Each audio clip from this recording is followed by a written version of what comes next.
This is a hangboard, and though I've been climbing for almost 7 years, I only really started using one in my training about a month ago. If you've ever set foot inside a climbing gym or have been following any climbers on Instagram throughout the pandemic, you'll have likely come across a hangboard before. Hangboards, or fingerboards, are a conditioning tool used by climbers to train finger strength. Usually made of wood or resin, hangboards are an affordable way to keep up finger strength and condition your forearms, and have really come into their own during the pandemic when we've been training at home. But as somebody completely new to hangboarding, the practice can feel intimidating and complicated. Watching people pull their weight up on tiny edges or a front lever on their pinkies, I wasn't too confident that the fingerboard was for me. And if it was for me, I really didn't know where to start. When I started a training plan from Rachel Carr at Core Climbing, I let her know I'd be interested in getting into fingerboarding. I wanted to join the club. I wanted those fingers of steel, and so as a complete beginner, I started hangboarding. And this is what happened. This is my first few months of fingerboarding experience and some things I learned along the way. So, fingerboarding, or hangboarding as I use the terms kind of interchangeably in this video, is something that I've not been doing for a very long time. In fact, I've only really been hangboarding for, I'd say like the past 6 or 7 weeks properly. So I'm quite new to this. I had a lot to learn in terms of keeping good form, injury prevention, and the kinds of sessions that I should be doing on the fingerboard.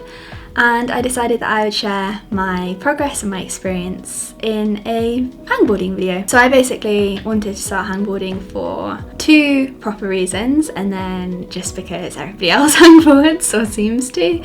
But I wanted to start hangboarding, one, for stronger fingers, but also as an injury prevention tool, so as a way to stress my fingers in quite a controlled environment to hopefully, touch wood, reduce the risk of finger injuries whilst I'm climbing. So obviously I am coming at this from quite a good base level of strength. I've been climbing for 7 years, but I haven't hangboarded at all really in those 7 years. So I'm not a complete beginner to climbing, but I am a complete beginner to hangboarding. So hopefully if you are too, this should be useful for you if you're thinking about incorporating hangboarding into your training. Obviously, it also goes without saying that everyone is slightly different, has different limits.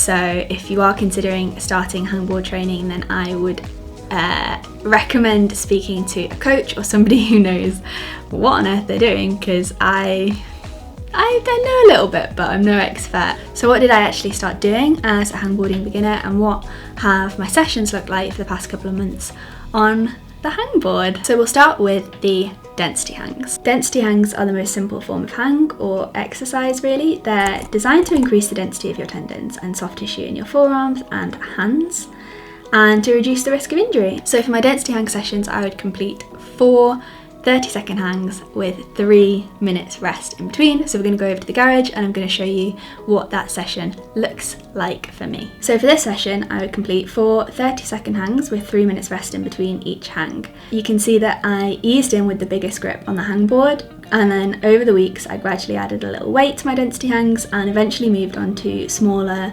hold types as the weeks progressed. Rachel advised me that I was looking to pull down around 40 to 50% of my maximum effort to allow me to get to the end of each hang without getting too pumped in my forearms.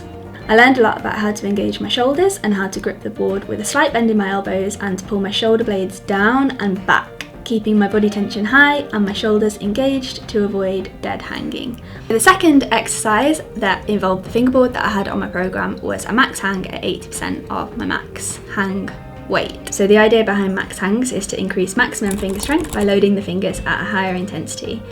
My only experience of max hangs previous to this was my 9C challenge, so obviously that was my complete max strength over 5 seconds. So to test my finger gains on the hangboard, I'm going to retest my 10-second hang on the 20mm at the end of the training period. So the exercise that I did to determine what 80% of my max strength was, if that makes sense. For this exercise, I had to figure out my max hang for 10 seconds on the 20mm edge. So my max hang for 10 seconds on that edge was 18 kilograms. So I started off with my working set being 2 kilograms added.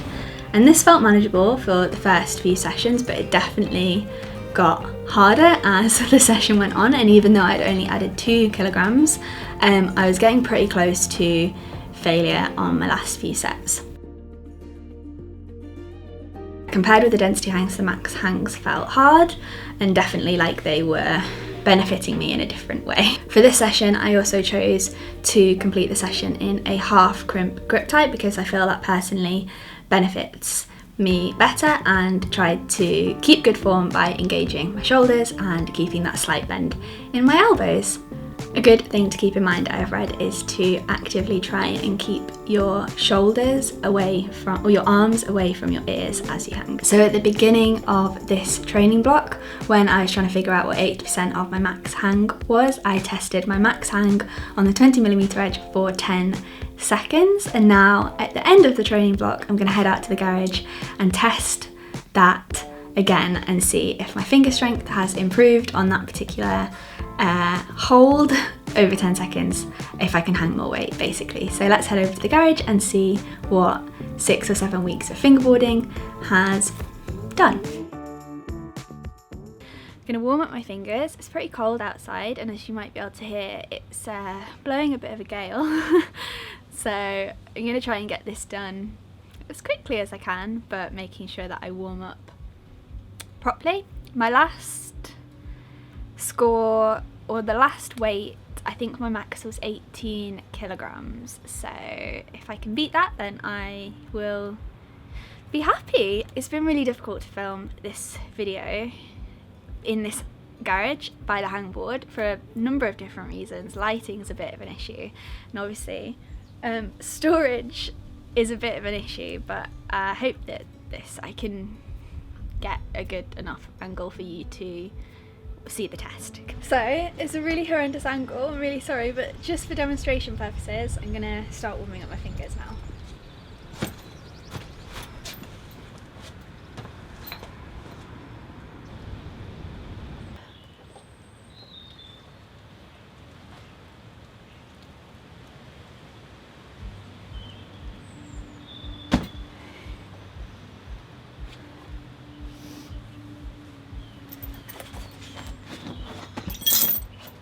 Okay.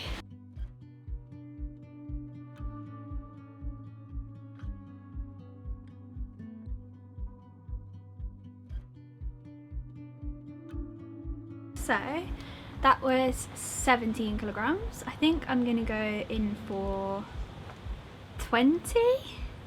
So what am I on now? 17, 18, 19, 20-ish, just under 20, and then I'm gonna go for 24 and see if I can get a 24.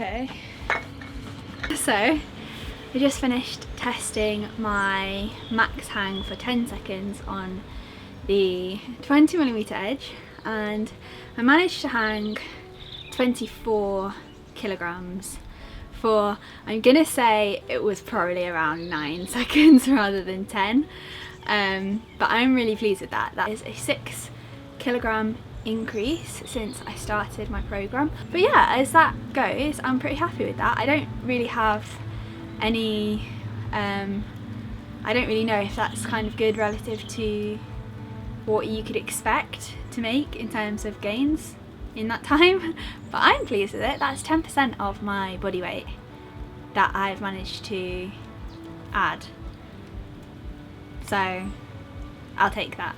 So now for some final thoughts about fingerboarding, hangboarding, and this whole new world of training that has been opened up to me. Overall, I've really enjoyed my first experience of fingerboarding, and will definitely be fingerboarding, hangboarding as part of my training in the future. I'll definitely be taking forward density hangs. They felt like a really good exercise for prehab, rehab. I think that's probably the right terminology, but basically a way of, like I said before, stressing your fingers in a controlled environment, reducing the risk of injury, which is definitely something that I should be paying more attention to. I'm not the best at looking after my fingers. And then the max hangs, I just really enjoy watching that weight go up, however small the increments may be. I really enjoy being able to measure strength gains so nicely, rather than it just being me guessing. based on the crimpy routes that I'm climbing in the gym. So I hope you enjoyed this video. If you're new to hangboarding, I hope that you found it useful, and if you're not new to hangboarding, then I hope that you found it interesting and entertaining. If you have any questions about my fingerboarding experience, feel free to leave them in the comment section, and I'll see you in my next video.